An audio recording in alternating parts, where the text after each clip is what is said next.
The stars glimmered above as the ship, USS Vanguard, drifted silently through the vastness of the galaxy. Outside its thick, reinforced hull, countless celestial bodies twinkled like diamonds in the infinite blackness. Inside the command center, the hum of machinery was a constant, steady presence. The crew, a mix of humans and aliens, worked seamlessly together, their faces lit by the cold, pale glow of control panels. Despite the advanced technology surrounding them, there was an undeniable tension in the air, a tension that had nothing to do with the ship's systems. Lieutenant Commander Isaac Kerr, a tall, broad-shouldered man with sharp eyes and a quick mind, paced in front of the main view screen, his thoughts a jumbled mess. He was the human face of the Vanguard, a token representative of Earth on a mission that felt increasingly like a political spectacle rather than a genuine diplomatic effort. A year ago, no one would have expected a human to be part of an intergalactic exploration force of this magnitude. But now, here he was, preparing to meet with alien species he could scarcely comprehend. Isaac had been chosen for this task as part of the Token Human Program, a controversial initiative designed to introduce humanity to the Galactic Council as a sort of token representative, a living symbol of Earth's emergence into the wider universe. The program was widely seen as a mix of novelty and pity, with humans being regarded as an oddity at best, and a potentially dangerous nuisance at worst. Isaac didn't mind the cynicism. It had been a difficult few years for Earth, with the first successful interstellar missions still fresh and humanity scrambling to prove its worth in a galaxy already filled with advanced civilizations. But there was something about the way humans were viewed that gnawed at him, a persistent, quiet frustration that he could never quite put into words. And now, on the eve of a major summit with representatives from some of the most influential species in the galaxy, that frustration was turning into something more. The USS Vanguard was scheduled to dock at the station on the edge of the Unadrian Empire's territory. The Unadrians, an imposing species with gleaming silver exoskeletons, had been one of the first to formally recognize humanity's place in galactic affairs, albeit reluctantly. They were the hosts of the summit, and Isaac's role was simple: to represent humanity, stand beside the political figures of alien species, and avoid making a scene. "I don't like this," Isaac muttered to himself, watching the distant stars. "It's all a show." The door slid open behind him, and a voice broke his train of thought. "You've been muttering to yourself for an hour now, Commander," said Dr. Alara Voss, the ship's diplomatic officer and one of the few humans on board who shared his discomfort. Alara, tall and elegant with dark eyes that reflected an analytical mind, stepped into the room, her uniform crisp and professional. Isaac turned, offering a half-hearted smile. "Just thinking about how this whole thing's a circus." Alara raised an eyebrow, her expression unreadable. "If you're referring to the summit, you're not wrong. But it's not just about you, Isaac. This is about humanity's future. Don't let your frustration cloud the bigger picture." Isaac shook his head, staring out into space again. "I don't know if I can just sit there and smile while we're treated like a novelty. We're supposed to be the future of this galaxy, but no one takes us seriously." She stepped forward, placing a hand on his shoulder. "You don't have to like it. Just don't let your emotions get in the way of why we're here." Before he could respond, the ship's communication console beeped. Alara glanced at it and stepped back. "The Unadrians are hailing us." Isaac nodded, his mood darkening. "I'll take it." The display flickered to life, revealing the image of Ambassador Krall, the stoic representative of the Unadrian Empire. His sharp, alien features, framed by the silvery sheen of his exoskeleton, made him appear both regal and imposing. His voice echoed across the comms. "Lieutenant Commander Kerr, we are prepared to receive you. Please proceed to docking Bay 12. Isaac stiffened. The coldness in Krall's voice was unmistakable. He'd dealt with the Unadrians before, and each time, he was reminded of how alien they truly were. Not just in appearance, but in their culture and attitudes toward humanity. They had tolerated humans thus far, but that tolerance was thin, and Isaac suspected that their real purpose for inviting humanity to this summit wasn't so much about inclusion as it was about surveillance. "Understood. We'll be there shortly," Isaac replied, his tone clipped. As the transmission ended, Alara stepped closer again. You'll manage. Just remember, you're not alone in this. Isaac exhaled sharply. Let's hope that's true.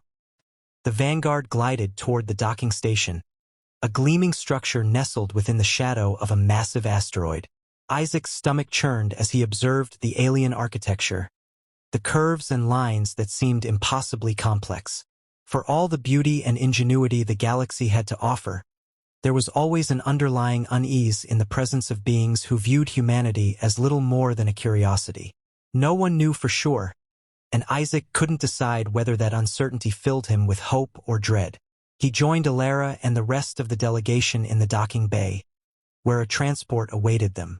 As they stepped onto the platform, a tall, slender figure awaited them. Tvar, a representative of the Trollans, one of the more enigmatic species in the galaxy. With skin like polished obsidian and eyes that glowed with a soft internal light, Tvar's presence was both mesmerizing and unsettling. Isaac nodded, his heart pounding in his chest. The moment had arrived, and he couldn't shake the feeling that this was just the beginning of something much larger and far more dangerous than any of them anticipated. The station buzzed with activity as diplomats, representatives, and officers from various species gathered, each one an unknown to Isaac. The atmosphere was thick with tension, but also the unspoken promise of what was to come.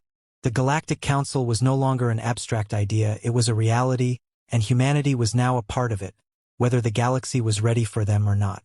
As Isaac stood at the center of the room, the weight of 1,000 eyes watching him, he could feel the pulse of something strange and powerful within himself.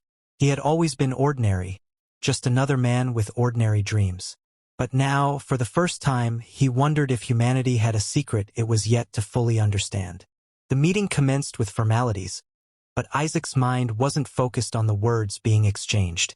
His thoughts were on the blue, a fleeting image, a faint sensation that had been haunting him since the day he'd boarded the Vanguard.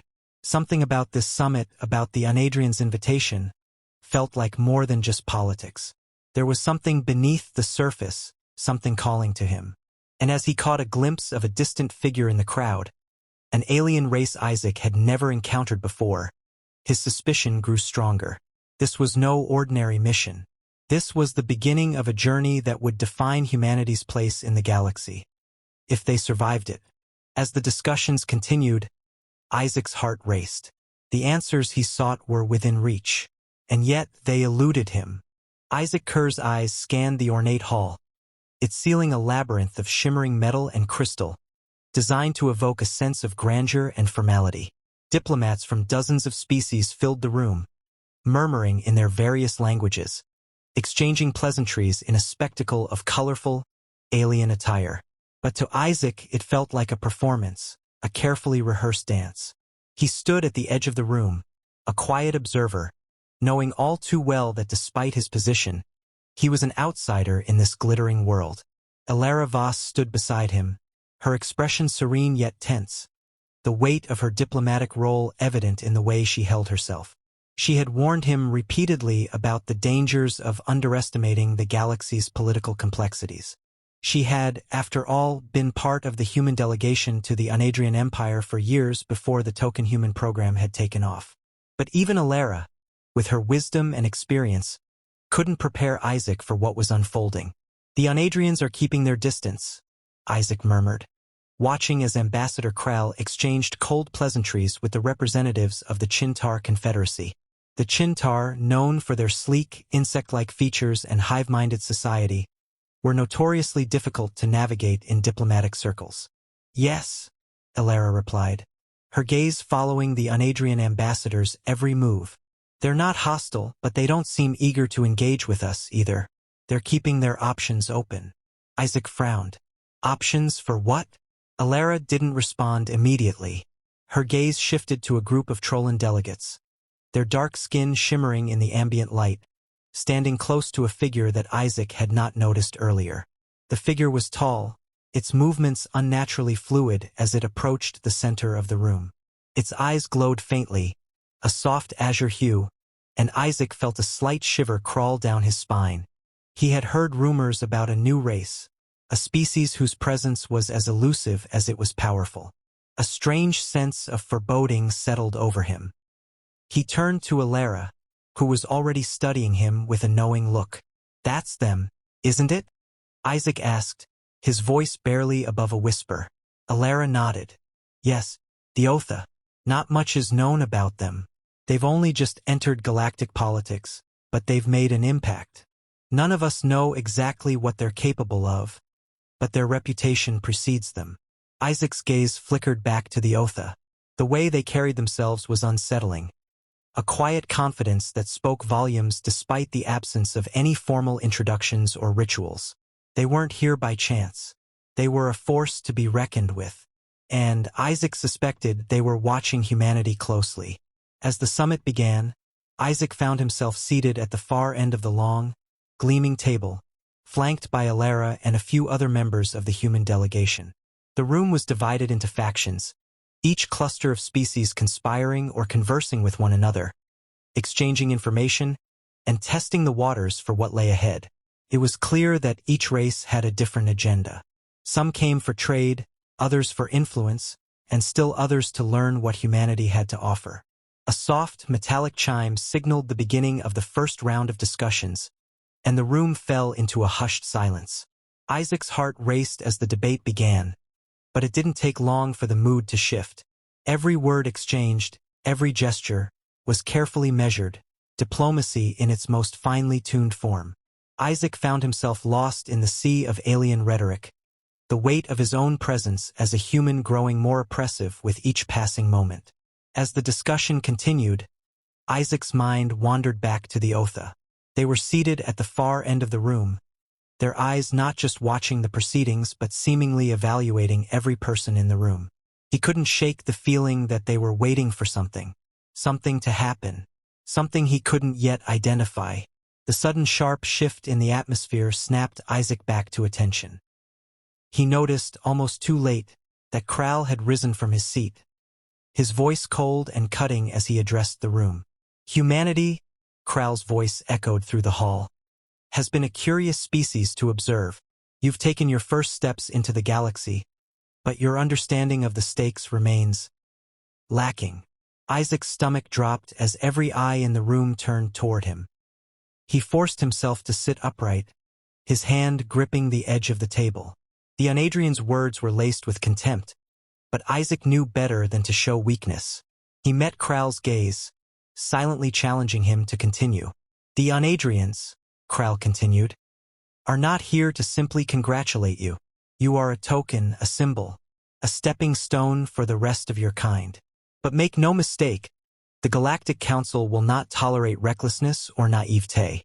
Isaac bristled at the insult, but before he could respond, a voice from across the room interrupted. "We are all here for a purpose," the Otha continued. "But let us not forget the nature of our gathering. Humanity, while inexperienced, holds something none of you possess. Unpredictability. The ability to create new paths where none have existed before." Isaac felt the weight of their words settle over him. He could almost feel the implications, the gravity of the situation, pressing against his chest. The Otha didn't just see humanity as a curiosity. They saw something deeper, something dangerous. Kral's jaw tightened.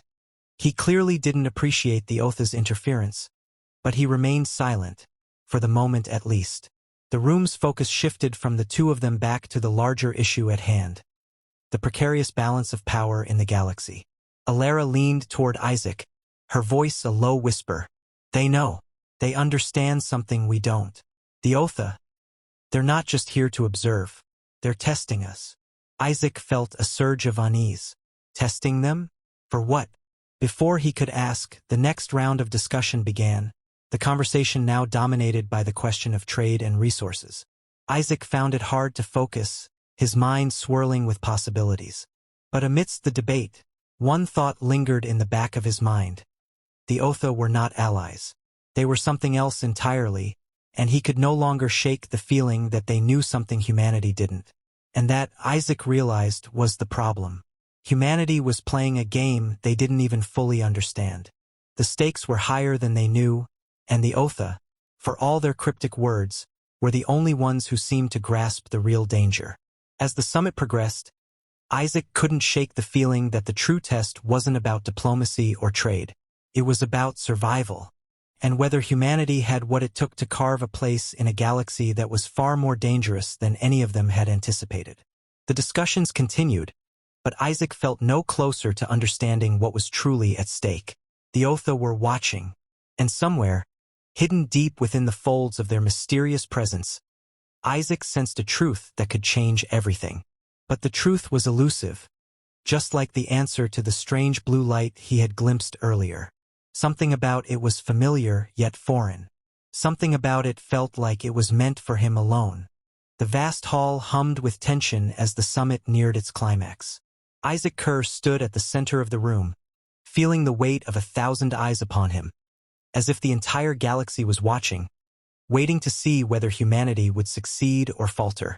The voice of Ambassador Kral echoed in his mind, and despite the diplomatic formalities that had followed, Isaac couldn't shake the feeling that something darker was at play.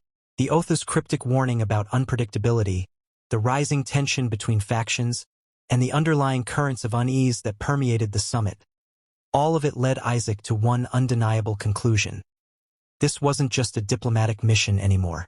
This was a test, and humanity's future hung in the balance. The sharp chime of a distant bell cut through Isaac's thoughts, signaling a new round of discussions. The mood in the room shifted, but Isaac could sense that the stakes had been raised. Gone were the polite debates about trade routes and resources. The air had thickened with the weight of something unspoken, something dangerous. Elara Voss, standing at his side, gave him a brief, knowing glance. "It's happening," she whispered. Though her words didn't need to be said aloud, Isaac could feel the shift in the atmosphere. The Otha, watching with their piercing blue eyes, were more than mere observers. They were orchestrators, and they were preparing for something far greater than just a political exchange. The Otha's leader, a tall, lithe figure cloaked in shadow, stepped forward. Their movement was fluid, almost otherworldly, and their glowing eyes seemed to pierce into Isaac's very soul. The room fell into a hush, every being present acutely aware that something important was about to unfold. "We are here not just to negotiate," the Otha leader said, their voice low and resonant, carrying an undeniable weight. "We are here to determine who will lead this galaxy into its next stage. The time for diplomacy is over. Now, we must decide which races are capable of surviving the coming storm." Isaac's heart skipped a beat. He had feared this moment. The Otha were no ordinary species, and their cryptic nature was never far from his thoughts. He had expected them to play a part in the events to come, but not like this. "The storm?" Isaac managed to ask, his voice steady despite the unease creeping up his spine. "The galaxy is on the brink," the Otha leader continued. "There are forces at play, hidden powers, ancient conflicts, that threaten to tear everything apart. The question is no longer one of trade or peace. It is one of survival. Who can endure the coming chaos? Who will rise above the rest?" Isaac glanced around the room, meeting the eyes of various ambassadors. The Anadrians, normally so composed, seemed uneasy. The Chintar, who were always so calculating, exchanged worried glances. It was clear that no one had anticipated this turn of events. A cold sweat began to form at the back of Isaac's neck as he realized the true nature of this summit. It wasn't just about humanity's place in the galaxy. It was about proving whether humanity was worthy of surviving in it at all. "This is a test, then?" Isaac asked, his voice unwavering despite the turmoil inside him. The Otha leader's smile was enigmatic, the kind that made the hairs on the back of Isaac's neck stand on end. "Not just a test, a reckoning." Before Isaac could respond, a loud crash echoed through the room. The doors at the far end of the hall burst open, and a new group entered. They were unlike any species Isaac had ever seen, tall, with smooth black skin that shimmered like obsidian. Their eyes a brilliant, unnatural shade of violet. They moved with a grace that seemed almost inhuman, and their presence seemed to distort the very air around them. The room froze. "These are the Maladrians," the Otha leader announced, gesturing to the newcomers. A species older than most of you can comprehend. They are the true architects of this galaxy, and they are here to judge all of you. Isaac felt his pulse quicken. The Maladrians were whispered about in hushed tones, known to be the power behind much of the galaxy's political landscape, but little was known about them. Rumors claimed they had the ability to manipulate time, bend reality itself. And now they were here, standing at the precipice of humanity's future. Ambassador Kral stepped forward, his voice firm but cautious. We've heard of the Maladrians, but we were not informed of their presence here. The Maladria leader, tall and imposing, stepped forward with a slow, deliberate motion. Their eyes glowed with an ethereal violet light. The galaxy is changing. The old ways are no longer sufficient. The time of politics, of negotiation, is over. The time for true power has come. Isaac felt a chill run down his spine as the room buzzed with murmurs of shock and disbelief. The weight of the Maladrian's words hung in the air like a storm cloud, and Isaac knew that everything had just shifted. You're here to decide which species will lead? Alara asked, her voice steady despite the tension. But how can we even compete with a race like the Maladrians? What chance do we have? Isaac stood motionless, the realization sinking in. The summit had never been about trade or alliances. It had always been about this moment, about the galaxy's future, about survival in the face of a storm none of them fully understood. The Maladrians' leader stepped forward, their voice low and filled with ancient authority. We are not here to destroy, they said, their gaze falling upon Isaac. We are here to judge. The test is simple. Show us what you are capable of. Prove your worth, or face annihilation. A chill swept through Isaac. He had heard whispers of the Maladrians' power, but nothing could have prepared him for the gravity of their presence. They were beyond anything humanity had ever known, and they were here, standing before him, judging humanity's very right to exist. Isaac met the eyes of the Otha leader, his pulse steadying as the realization hit him like a wave. Humanity didn't need to match the Maladrians in power, or in time manipulation, or in ancient knowledge. Humanity needed to prove that they could adapt, that they could rise to the challenge of the unknown. They could show that they had the will to survive no matter the odds. He stood tall, his voice steady as he addressed the room. We may not have the power to bend time or manipulate the universe itself, but we have something else. We have the drive to survive, to adapt, and to change when we need to. We may be small, but we are resilient, and that is something no galaxy can ignore. The room was silent for a long moment, as if the weight of Isaac's words hung in the air, suspended in time. Then, slowly, the Otha leader inclined their head. It was not a gesture of approval, but a recognition of something that could not be dismissed. The Maladrians' violet eyes narrowed as they studied Isaac. For the first time, a flicker of something, perhaps respect, passed between them and the human standing before them. Isaac knew that this was far from over. The reckoning had only just begun. But as the storm of uncertainty and fear swirled around him, he realized something essential. Humanity's greatest strength wasn't in what they could do, but in what they could become. And that was a force to be reckoned with. The galaxy was watching, and humanity's test had only just begun.